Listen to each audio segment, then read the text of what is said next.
Yo, yo, yo. This is Tiger, your boy from the soul.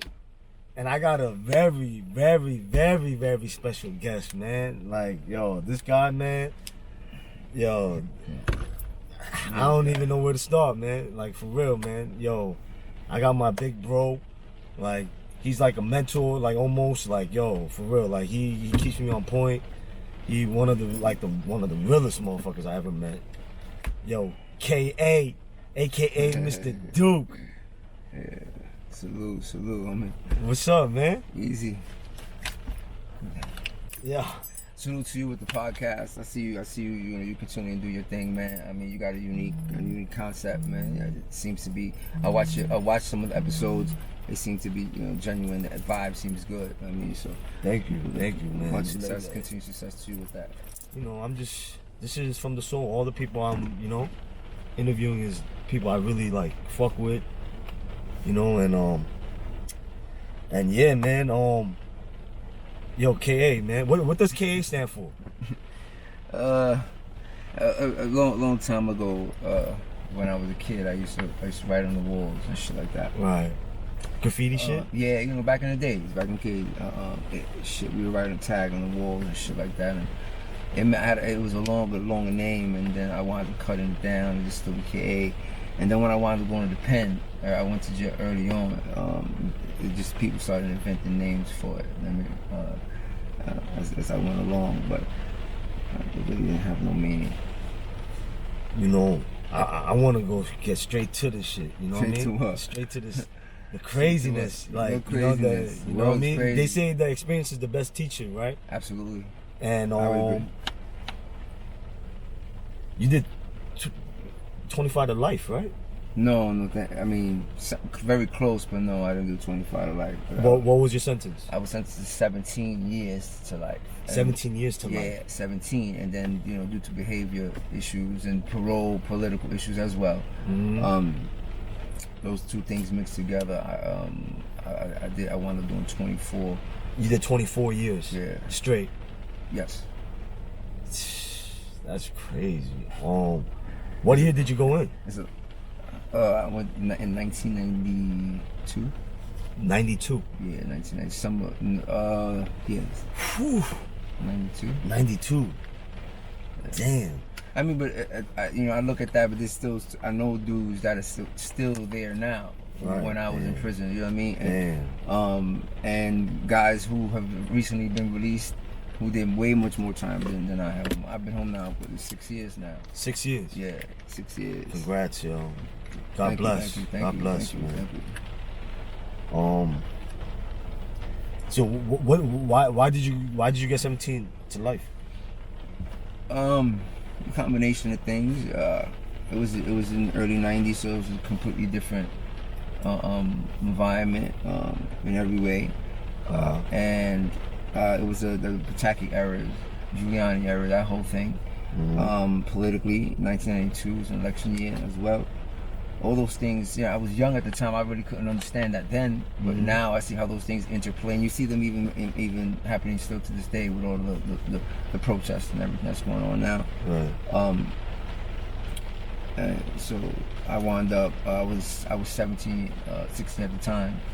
And throughout the whole process of going to trial and everything, when it wanted to go into sentencing, the judge was like, basically, you were 16, 17 years old when you caught the case. Like, I'm gonna give you that amount of years to try to get yourself together. Basically, is what she said. So, and what did you? What was it? You? I got sentenced to 17 years to life. Yeah, and for what? For murder in the second degree. Murder in the second degree? Yeah. The minimum is 15, the max is 25. You could get anywhere in between, right? So, I mean, at the end of the day, 17 is less than 25. I know, but like, how did you take it when he told you that? I mean, I was a kid at the time. I mean, at the time, you even though I was that young, it was, like I said, it was a different era, and I was in Rikers Island at the time. C-74 at the time was a C-74? Yes. C-74. C-74. It was crazy, bro. It was crazy. It was, So, can you tell, like, like, shout out to Queen's Flip. he been interviewing a lot of these. I see some of his. You know what I mean? A lot of these jail dudes. For a long time, dope. Shout out to and yo, like, can you tell me who was your peers at that year? Like at 92? Like, what the fuck? Like, who was running that shit? Like, what was going on? Like in the prison in 92? Like in the four building in C-74. Back then, it was things were very. You didn't have this type of gang shit that you have here. I mean, you always had that concept I played, but it wasn't like the way it is now. Like it was more like borough. It was borough'd out. It was borough'd out. Yeah, so it was mainly Brooklyn. And you was from the LES? Yes, I'm from the Lower East Side. Yeah. Which is was considered Manhattan. But that's how it was. It was borough. You know, like people they linked up via because you was from the same borough neighborhood type shit. Right. It wasn't like now where it's ganged out. So it was a different environment then, right? And of course Brooklyn was always there, the mainstay. You had a lot of individuals. I mean that went on later, in years later, up north. Unfortunately, did a lot of time. At that time, there was a group of adolescents in the 4 building who had a very high profile cases, a lot of murders and stuff. And it was. And who was those people that like? I mean, like you mean like name individuals? Yeah. I mean, I'm not really with the name dropping shit. But I just was like your peers, like. I mean, when I came in, when I first came in, you had like Cockeye, you had fucking Shoeshine, of course. Shout out to Shoe. We actually got a chance to meet up later on up top. You had a lot of individuals. Shoeshine, yeah, Cockeye. Definitely Cockeye, Shoeshine, fucking Wemo, Magoo, China, fucking Cisco, fucking and they were all going getting crazy. Just mad dudes I don't even know. Even like you see him now recently, the Tank Head. All those individuals was there before like gang shit. Wow. Even just individuals. So I don't really remember like names, but individuals that were there at that time went on later to be the heads of all these big gangs, and like those were my peer groups. Anyone that was in Rikers Island at 1990, between 90, well for me, not 91, but more 92, 93 era. You know, because I came up in early 94. I linked up with at some point in time. So, Fat Mike, Beef Stick. You have mad niggas that just went with personalities. You think what I'm saying? Whether you, I wasn't in there. It was different. It was different. It was a different type of camaraderie then. Now? Than now. Like, what's the difference? Like, explain to the people. Like, how was it different? Like, how was it different? The caliber individual, I think, was different. I mean, everybody, they get it in how they get it in, but and everyone says that during my generation, whatever. But it's just in the island back then, it was different. You really had to hold your own, like in a different kind of way. You know what I mean? Than the way it is now. You know what I mean? But dudes get it how they get it. You know. And how long did you stay in the island? I was in the island for just under 2 years. I was like like 20 months. Wow. And I was in the island for a little bit, like a little brief little thing back, and they always talk to me like, I'm Asian, right? So they would always be like, yo, there was like these 2 Rikers Island, you know what I mean? 2 guys, Asian dudes that fought the turtles. Yeah, that's a real shit. That's a real story. Can you explain to the people like what? I mean, I wasn't there. Oh, okay. I won't say that I was actually there. I thought you was there. No, I was actually there at the time, but I was there shortly after. Oh shit. I was there shortly after, and that you only when you were there you hear from the people that were really there, like. And then I also later went on to meet individuals who know the guy. The Asian brother's name was Shadow. Never got to have the pleasure of actually meeting him, but he was a G. He held it down. Had a disagreement. Police got involved. He wasn't just a gangster with prisoners or street people. When the cops came in, he held it down, and it became legendary. People still today speak to that, whether they know him or not. Like I said, I never met him, but I know people who do know him. Right. He's gone on to, from what I understand, to live a successful, be healthy and successful and do other things. But as far as on the island, and as far as like folklore. Son, salute to him. He's a legend because of that. They still talk about that shit to this day. Wow. On the island. But yeah, that's a real story. And son got busy. They would always be like, "Yo, son, the turtles, man," and you know what I mean. Like I would hear that story and shit all the time. Son got busy. And so you stayed in the island for 2 years, getting crazy in there and shit, and then you got sent up top. Yeah, I mean, you on the island while you're doing your trial shit and all that, and it wasn't just me, man. There was a whole bunch of young dudes, you know, that were facing or had bodies, and were all getting ready to go up north with a whole bunch of time, at least 15 years. Like, you got Dead Eye, the Dominican Dead Eye. You had mad beautiful, dope dudes that went on to went up north and want them to be leaders of men. Right. You know, ultimately they became figureheads. SI, God bless them.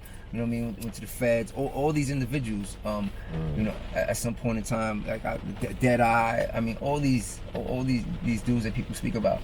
You know, at some point in time, we you know, because we come from that breeding ground, that era. You know what I mean? And I wanted to ask you too. You know, your ethnicity is Puerto Rican. Yeah. And I thought you told me that you always had like problems, I guess in Rikers Island or up north with like a lot of Spanish Latin kings. Yeah, I had issues. Did you? Yeah, I had issues because, well, like, you know, like to me, like, you know, like it was a little. I got thrown off by that because you're Hispanic, right? And usually Spanish people stick to Spanish. Yeah. And black people stick to Spanish. I mean, that's true for the most part, but right. Sometimes, like, I grew up with who I grew up with, and I fuck with who I fuck with. I don't give a fuck about what anyone else thinks about that, feels about that. Mm-hmm. And, you know, just because someone is I mean, some people in jail, things get very political. They get racial. Those lines are drawn in prison more so. You learn that. Right. And early on, I grew up in the hood. I grew up with people that, you know, black, white, Asian early on because I'm from the Lower East Side. Right. So I was always exposed. It's like a melting pot. It was more poverty for us. It was more mm-hmm. like my issue growing up was poverty. It wasn't really race. You know what I mean? And seeing that early on in my environment because I seen everybody suffering from the same shit. Right. It wasn't really till I went to jail early on that I really that shit was starting to, you know, be impressed upon us. And, you know, I had a friend of mine who, his name is Light Duval, rest in peace. Light, he died in prison? Nah, he okay. came home and died in the streets. But some shit had happened, whatever. We was doing our thing, and they cut him. And some Black Kings, they cut him, and they thought that it was because he was, I guess, black and Spanish, that shit was supposed to ride. And we wasn't jacking that. But it really was because they try to press us type shit. You know what I mean? They try to press him. You know what I mean?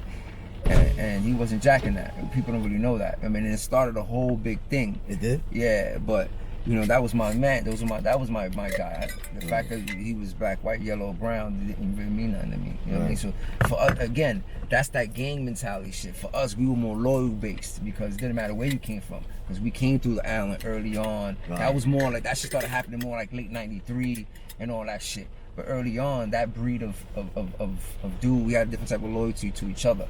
You know what I mean? It didn't matter where you came from. You know what I mean? Because we all suffered the same shit. Right.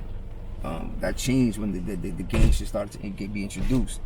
And as far as, but speaking of gangs, like a lot of people don't know about this, or like, you know, of course the prison people, all the people who went to prison. But you gotta tell, like, you's a rat hunter. Yeah. Well, what, like, how when did you become a rat hunter, or how did you become a rat hunter? Well, I haven't really told this like this before. It was an experience in prison. Again, prison is very cliquey, right? So because I had problems early on when I was on Rikers Island, when I went up north, of course that stuff carries. There's people that see you that they soft as fuck. They soft bitch niggas, and they go up north, and now they feel like they put on a couple pounds or whatever, and they feel like they entrenched. Because some jails up north, you got very serious people, very serious men that play no games, that, you know, and they've been there, and you know, and they don't know, they don't question loyalty sometimes or whatever, and so it was a very dangerous, walking into a very dangerous situation, no question. And for the first time, that whole experience, going as a young kid coming off Rikers Island, adjusting to that, You know what I mean? And that's like a pack of dogs. Right. And then you coming from there to moving up into a pack of wolves. It's a very different dynamic, right? Absolutely. And you have to, you got to make a transition, and it's not just, you got to think your way through that. You got to learn, you got to adjust always, all the time. So and I had a complex that, you know, motherfuckers are gonna think that I came up north and like I was hiding or running from something. So I never really fucked with niggas like that. I was always more like solo. And I met some dudes that were super official, and they all had time. And who was that? Like my boy Easy, Eric Baez. Dope individual, super smart. These are legendary dudes up north. Like that's a whole different thing. That's like T45. May he rest in peace. You know, even further, these are individuals that people don't know of in the street. These are men that have huge reputations in prison. They became, you know, notable figures in prison. And in some cases died in prison. Wow. But so there's a very long line of solid, like, soldiers, warrior motherfuckers in the rat hunters that follow behind the rat hunters. I mean, you all have your shit, you know what I mean? But it's a very small group of people by number in prison, and you know they live that life. Like most of them will spend the rest of their life in prison, or most of their lives in prison. Right. And so, how did you get into that though? Like, I was young. I was in Clinton. I was in Clinton. I was young. I was mad young. Yeah. And I had some shit. It was like, again, I had some shit with some other dudes, with some Lion Kings. Some Lion Kings? Yeah. Again. And it like, before it kind of reared its head, because you see people now. You coming through the jail first. You know, you say you had a limited experience, and you see dudes, and they see you, and they thought that. You know, they think they got the upper hand with shit. Right. But, you know, back then it was different. You know, you can move in the prison a little bit differently. Right. And I learned how to get gripped up quick. That's what the island in the 90s taught you, how to get grippy quick. Right. And, you know, I pressed some dudes. And they seen that. And motherfuckers, like, you know, one thing to another, we just started, you know, chopping it up, and I met some dudes, and it started getting serious, and you know, prison is a violent place. Prison is a very violent place at times, and you have to learn to adjust to that. And you know, you get to see where people are really at in those types of moments. Right. I mean, and mind you, we're in a prison environment, so these are individuals who already are violent people. You know that. You know, there's an assumption already. You know, so. Right. And then what? So so you had a situation with the Kings and. Yeah, and it didn't lead to nothing, thank God, because there's a lot of good dudes that, you know, that I met as well that are loyal to that for whatever reason. Really good dudes, and but at the end of the day, for me, it wasn't about that. You know, they violated, and they thought because they were so many that they could just ride, and we wasn't jacking that at all. Not then, not now, not whoever. Right.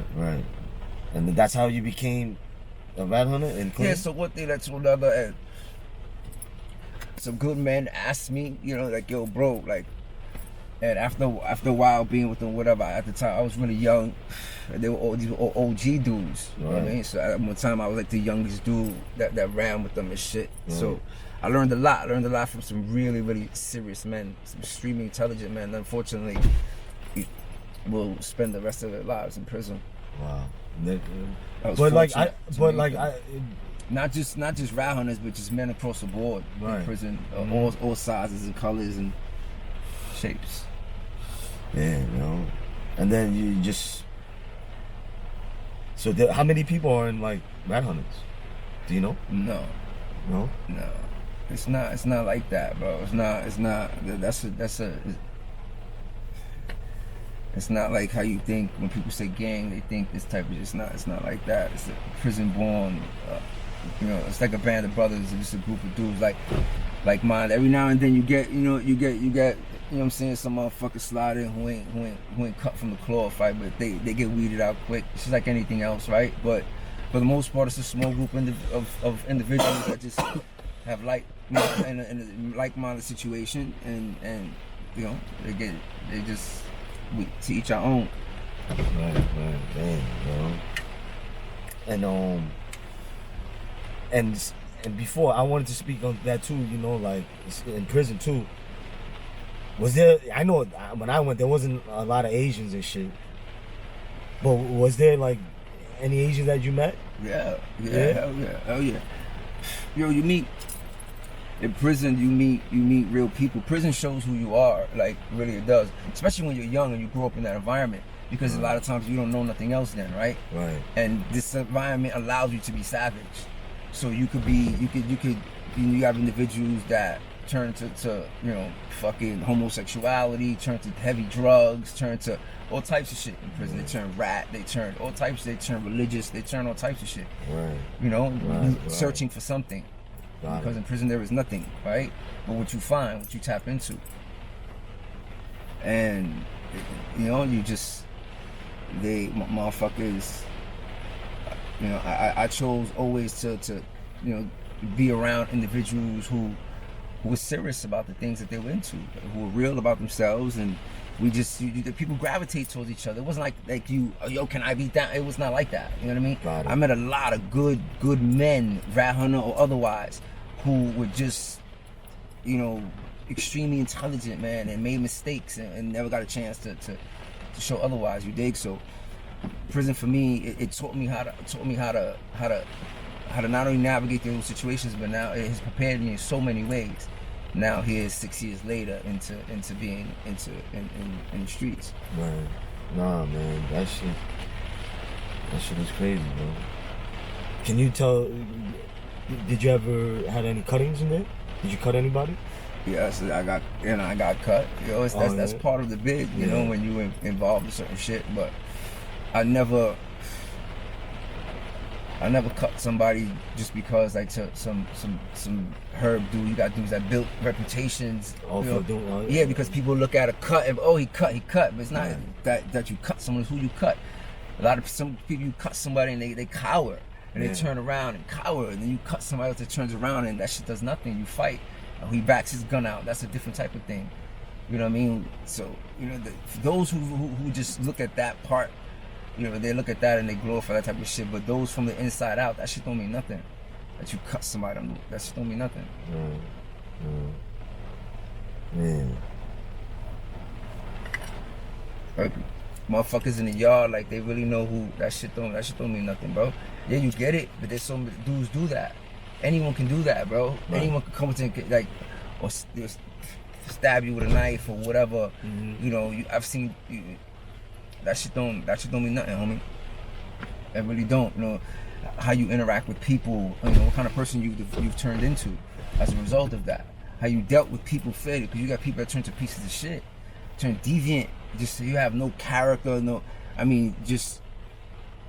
there's just a creep. Right. You know what I mean? Because you can do that in prison. It's okay. It's permissible because there's no, you know what I mean? All we see is what we see. You know what I mean? But when you come out here, if you take on those traits in there, when you come out here, you're gonna still have those same traits because they're ingrained. It's been there so long. But if you're young, if you went to prison and while you was there, you tried to stay focused on something else, developing some other type of skill, some different type of ideas. And then you come out here and you truly apply yourself to that. You know what I mean? You really get to that. You take those things you read in all those books and all that shit, and you really try to apply that. You get some success, and if not, you have yourself to blame. You know what I mean? Parole is what it is. All that is what it is. But at the end of the day, like you got to learn how to deal with what you have to deal with, and then switch lanes, bro. Like, nah, man. I always learn a lot from you, bro. I don't know, bro, because I don't. It's like with all this, like, I'm not one of experience. These dudes, hold up. I'm not one of the dudes that's gonna sit here and glorify and all that. Like, I don't really look at that. I don't really look at the videos and stuff like that. Do that, but salute to those that do that. That's a lane for those brothers that absolutely support. Get it. Especially those dudes. All these dudes that you see that come home from prison, that are applying themselves in any kind of way, bro. Salute to you. Why? Because we were written off a long time ago. And some of us turned savage when we was in the pen, and did mad shit that people if they really knew, like they just. That's why people are so intrigued about the stories that people tell. Right. No, right? And with you, I respect you so much because you don't carry yourself like you did 25 years. Like, yo, because a lot of people do that. And you know, a lot of people that you come home, they're like, yo, I did this, I did 5, I did, 10, I did 20, I did this. I did 1 year, I just came home, and they try to glorify that a lot. I never seen you glorify prison like that. And, I respect that a lot about that. You don't even try to tell people that you went to prison and shit. I mean, I'm not proud of the fact that I went to prison. And again, let me just say that for those who for those that there's a lane, right?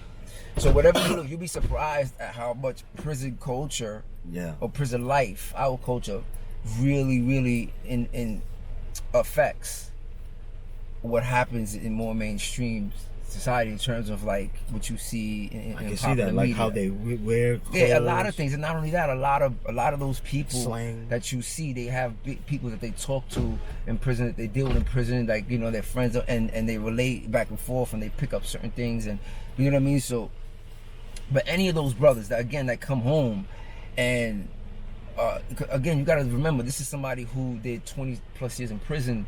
He's been written off, right? Not only by society a long time ago, you know what I mean? Because again, you think about that same kid, you go back 20 years, you look at that youth, like myself, you look at the youth, that wasn't just the Rikers Island at 16, 17, that wasn't my first experience with that. My brushes with the law, so to speak, became sooner than that, in Spofford and group homes, and growing up in the 70s and 80s where poverty was rampant. Those things were bigger effects on my psychological, my emotional state. You know what I mean? So when you take that kind of kid and you put him, all those brushes or all those instances in dealing with the various forms of the system, and you put him into prison so early on. These kids are damaged in so many ways, myself as well, whether it be physically, mentally, emotionally, sometimes sexually. A lot of us experienced those damage and never had an outlet, never addressed it. And then you put these kids in C-74, we were fucking butchering each other. Everybody, you know what I mean? Some more notable than others, but it was that shit. No one came from that era unscathed, bro. That shit left scars. So then what do you tell the youth? Like I said, I learned a lot from you. Like, what can you tell the youth that's gonna be watching this? Like a good, you know what I mean? Like a, people ask me all the time, like, why don't you talk to the youth, whatever the case may be, and I tell them, for the most part, I'm really trying to get my life right, and that's been a constant work for me, right? It really has. I may, just because it may not look like, and some people, like you said, I don't tell people it, but it turns to a surprise, when you see me, what I do, for a living now, and what I've gone through to get here. My stories is different in a lot of ways, right? And I try to tell them, like, you can get caught. I mean, first of all, there's nothing you can tell them. You know what I mean? You can't tell youth, whether at my era, this era, any era, who suffer, poverty and to whatever degree, or homelessness, or whatever type of discrimination, or bullying, whatever it is that they don't feel that you feel, where they come from or whatever. You just can't tell them nothing. Any kid that suffers trauma, you just can't tell them anything. So. I don't try to enforce no message on no one, right? But those that I do see and those that I do interact with, I try to be the example. Not tell them much, but let them see, I did that, I came from here, I did this, I got caught up in all that, I wound up going to jail, I did all that, and now I'm out here, and now there's a choice to be made. I can keep thinking, like a friend of mine who acts as a mentor to me. He's also been hugely responsible for my transition into real estate. Real estate? Yes. Oh, dope. That's what you're doing, real estate. Yes, no, I actually am a licensed real estate agent with Compass. Compass? Yeah, I'm a Compass agent. I have a New York State registered license. Wow. Wow. So I went Congrats, from facts. I went from like Clinton Correctional, from Comstock to Compass. You know what I mean? And it was an amazing, it's been an amazing journey. The things that I'm able to see now, with just and it's applying myself. Yes, because I was one of those dudes that was of no reading all of the real estate books and all that stuff, right? And I came out here and you know, I had other ventures, of course, that I got into, right? And you know, ultimately, you know, I followed what you know, I was with passion all those years. I said this is what I wanted to do, and ultimately, I got behind myself, you know, and I went to school. I passed the test, and I was able to meet the right kind of people, and they was able to get me an interview and ultimately onboarded at Compass. So yes. Fire. And you know, this is from the soul, right? Yes. So you know what I mean? From the soul. Oh yeah, this is good. The gift time. You know what I mean? What we got? You know, like from my. I was trying to get a sneak peek, a preview, but I couldn't get that. You know what I mean? And I wanted to get something special. Yo. Like I know you on some ill fashion shit. Shit. Motherfuckers can't even. Yo, I know motherfuckers can't. You know what I mean? Pull this off. Yo. Yo, I got staple pigeon. Yo, shout out to Jeff Staples. Yo, man, this is one of my favorites. Yo, this is like, you can't. Oh man, this is different. Yo, this color is super hard, bro. Yo, I know. Super hard, yo. Bro. Yo, this is New York to death. Right. This is hard. I will smash these. Nobody will be able to smash these like I'm gonna smash these. Yeah, yo, man, this is from the soul, man. I appreciate you, brother. Thank you, man. And I appreciate what you're doing, man. Like, I remember when you first started going into wanting to do. Let me get these things. Let me put these over here. Yeah. No, I appreciate these though, really. Thank you, brother. Yeah. But I remember when you first started wanting to. You was floating the idea of doing. In the soul and coming up with the name and coming up with your logo and all that shit, bro. You know what I mean? And you yourself are an example to everyone else, to all your viewers. You know what I mean? I see. This is from the soul, man. Yeah, bro. Everything and I can dig it. You know what I mean? And you come, and not only that, but you come good vibes, good energy, but you come also bearing gifts. You know what I mean? So. I appreciate you, man. Much continued success to you and everything you do. Though, you know, if you like this video, support in other ways. You know, cop merch. Do that. That's how you support the people that you really check for, right? Right. You know what I'm saying? Right. When and how you can. So, you know what I mean? Show up, show out. You know what I mean? That's what it's about, bro. Let's get it.